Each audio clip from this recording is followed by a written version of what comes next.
So we have our Bronco tuned. We have a lift on it. We have some nice wheels on it, bigger tires. Just put our side steps on. What more do we need here to complete the Bronco build? No, yeah, of course, lighting.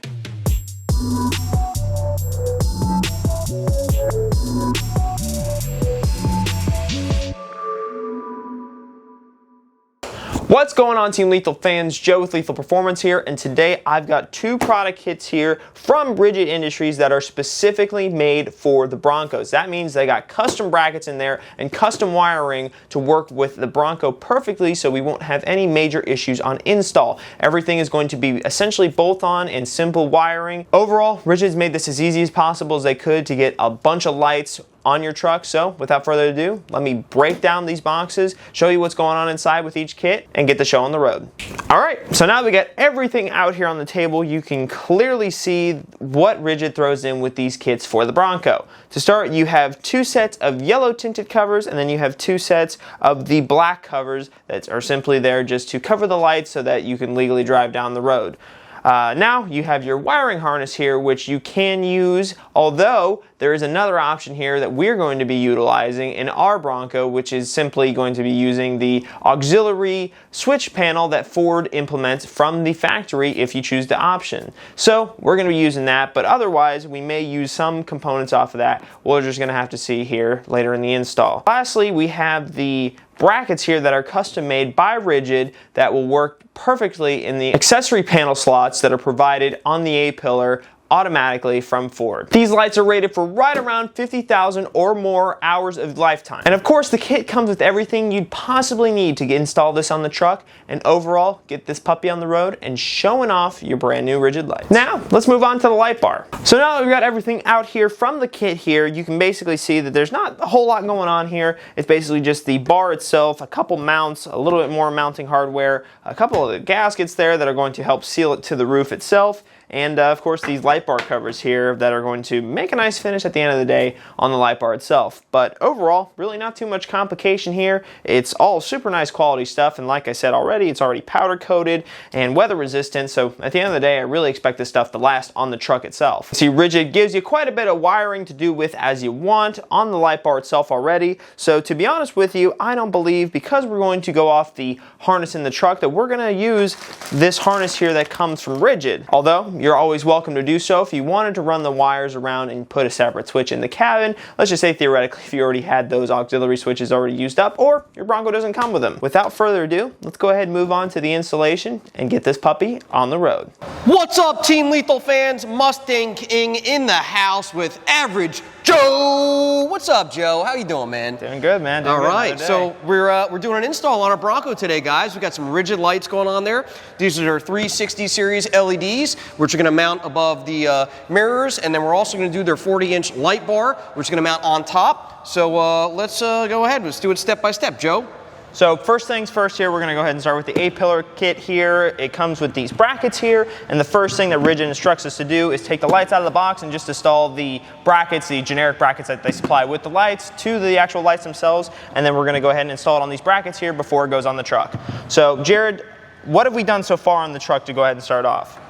We've pulled a couple of the bolts out for the covers. Yep, for the A-pillar kits there. Got it. So that's really all you need to do. I also have taken the liberty of popping the plastic up there so that we can route some of the wires under the plastic there. Found that that was probably the cleanest way to run the wiring here. We're also going to show you here how to hook it up to the aux panel that's going to be inside of the truck there. Ford's made it super easy for us here. Upfitter switches. Look at that. Yep, upfitter. Awesome. I guess the Super Duty guys call them upfitter switches, but it's pretty cool to have them in the Bronco. It's an awesome feature that Ford's thrown in, and they work really well. So anyways, let's go ahead and get to it.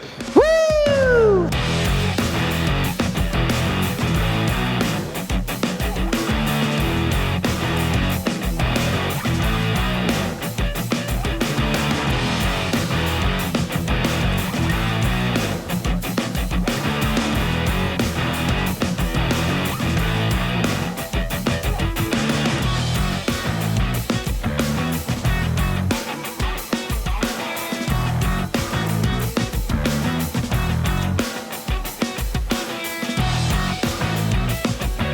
so now that we have the actual lights mounted on the brackets here, we can go ahead and move on to the truck itself. Now, before we actually get the brackets mounted up here, we're gonna go ahead and run a little bit of wiring. Once we got these bolts out here, we can go ahead and lift that cowling up under there and run a little bit of wiring to the other side there. And what we're gonna do is we're gonna connect this side to that side there. We're gonna connect the two wires here together to pretty much have them run all at once. So let's go ahead, run some wiring now under the Bronco. So Rigid supplies a harness that is somewhat a little overkill for what we got going on here, considering that we already have switches and wiring already run throughout the truck direct from Ford from the factory. So what we have here is we're going to use just this small amount of wire here at the end of the Rigid harness here to go ahead and hook up the lights from one end of the truck to the other, and then a little bit of wiring to run it into the engine compartment there so that we can hook it up to the wires that are already in there for the switch panel. Ford has equipped these with fuses and relays already installed in the lines that they already have run in the truck, so we have no worries about anything going wrong in the truck and burning down the entire truck itself. So let's go ahead and start wiring. So if you're doing this on your Bronco, we're gonna take roughly about a foot from the piece here where it wires in and makes it one harness here. We're gonna take about a foot from that, from the Rigid harness here. We're gonna go ahead and cut that. She's done. So now that we have that cut, we should have 3 wires here exposed, and we can go ahead and start the wiring job.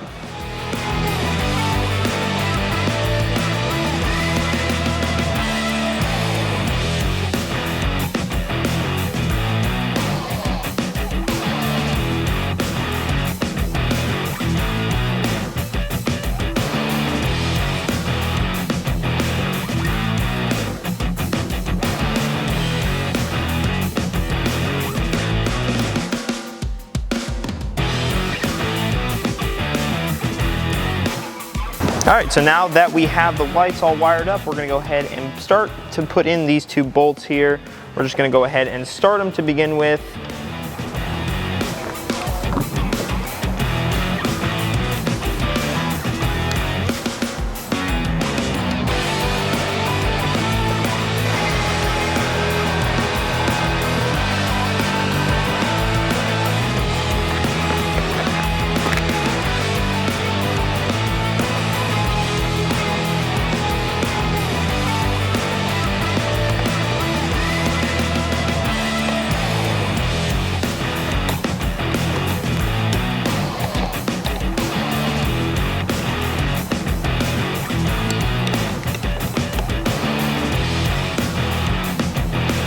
All right, so now onto the wiring in the truck here. Of course, we have our wires pulled through here from the lights. We have our red, which is going to be our main lights from the pods themselves. We have the white light, which is going to be the back lights on the pods. And we have our black, which of course is going to be our ground.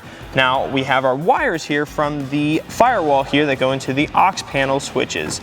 To start, we're going to go ahead and wire up the backlights to these purple and green wires here, simply because this purple and green, violet and green as Ford calls it, is going to hold up to 10 amps, which these backlights here shouldn't hold that much amperage on them, so that should be a perfect size wire for it. Next one here that we're going to do is we're going to use this green and brown wire here, because this wire here is actually rated for 15 amps here. So we're going to use this on our main lights on the truck there. That should hold perfectly for them. It shouldn't get the wires too hot or anything, and it shouldn't blow any fuses. It shouldn't draw more than a couple amps per light. So let's go ahead and get to wiring.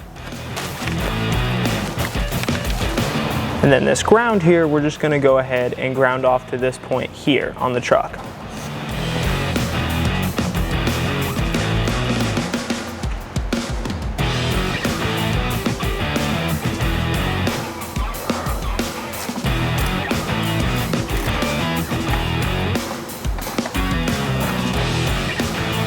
Now, of course, with whatever you want to do with the wiring down here, you can choose to hide it. I'm just going to choose to keep it open because we're going to be messing around with another wiring here a little later in the video. I'll probably clean it up around that time, but other than that, good to go.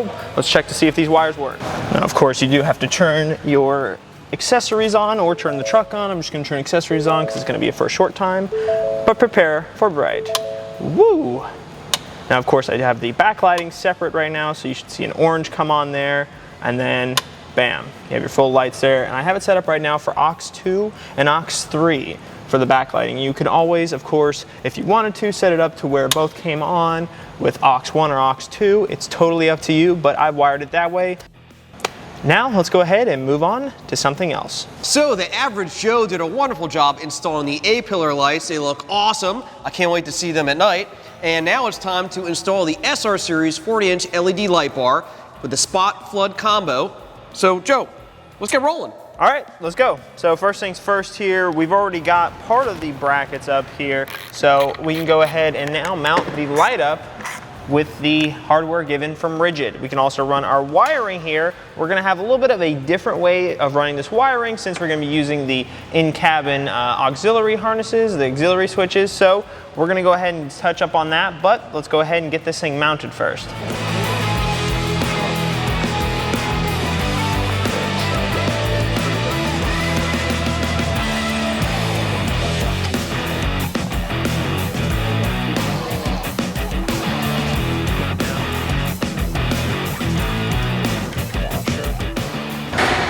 So to give a brief rundown here of how I'm going to wire this, I'm going to take the main wire here coming from the light, I'm going to go over this gasket here under, and then there is a hole up here inside of that gasket which will run it down into here. I'm going to loop back around and out because that's where the hole ends, right about here. I'm going to loop back out and around. The outside here goes in back into the cab, and then under here there's actually a small gap in between the actual body of the car here and this rail that you can go ahead and sneak the wire through, out, and then we'll go ahead and run it down this seam here under the gasket. Have that there, we've got this main gasket here pulled. You can see here, we're gonna run these wires down on the inside of this rail here. It should be well protected here and shouldn't get in the way of anything, so it should be perfect. Once we got it down there, we can actually run it straight into the engine compartment from a little space down there after the door. Now, of course, if there is a will, there is a way. There is an orange and gray wire under the passenger compartment here that does supply 12-volt power over here if we wanted to hook the light up through here. Now, of course, this is for any accessory. If you wanted to run it here, they just supply the wire here. So that's also another way that you can wire this. And of course, this is under the glove compartment here in the dash. You do have to remove this box here, although it is super simple. With these tabs here, this box comes right out without any issue.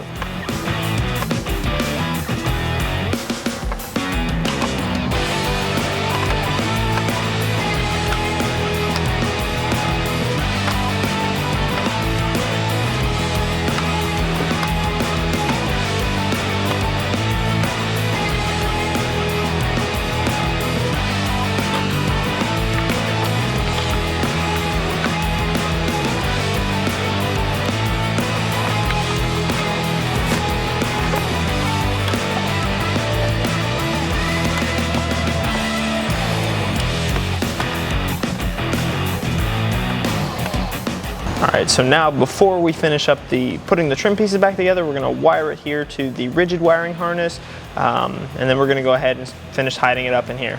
Now we have it running here, we have it running through this inner trim piece here, up in the vehicle. We've also got it going slightly through one of the panels here for the top. So anyways, let's go ahead and get this on the show on the road.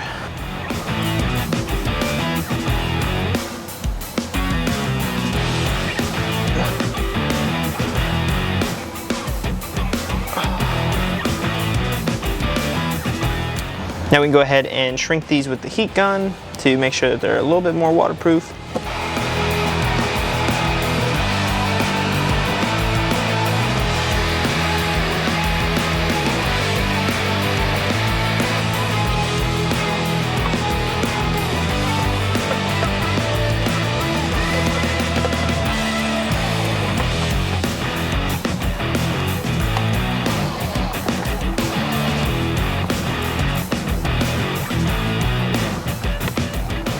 So now we're on to the final part here. We're on to the wiring for the light bar here. Now you've got these two wires here. It's real simple. It's a positive and a negative. We're gonna go ahead and hook the positive up here to the yellow wire here that leads back to the aux panel. This should hold up to 30 amps, which should be perfect for our light bar, which is gonna draw right around 20.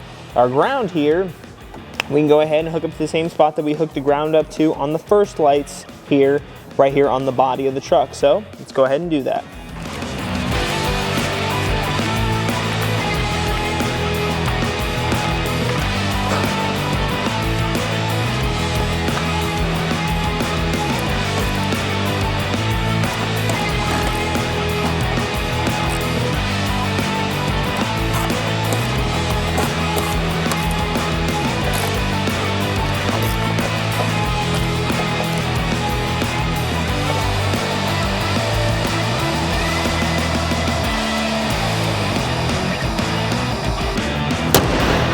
All right, so we're all done under the hood, did all the wiring. Let's go ahead and make sure all the lights work. All right, so we're gonna go ahead and hit aux 1 right now, which should turn on the big light bar. Look at that, we've got bright and beautiful light. All right, now we can go ahead and hit aux 2, which should turn on the side pods, both of them that is. Boom, we've got side pods. Whew, it's a lot of light. I'm in an enclosed shop right now and it's amazing. And we got aux 3, which is just gonna turn on the backlight for the pods themselves, although it's gonna be hard to notice that in the daytime. I can turn them both off here and you can kind of see the backlight there, but overall, everything's wired in. We're all set to go here.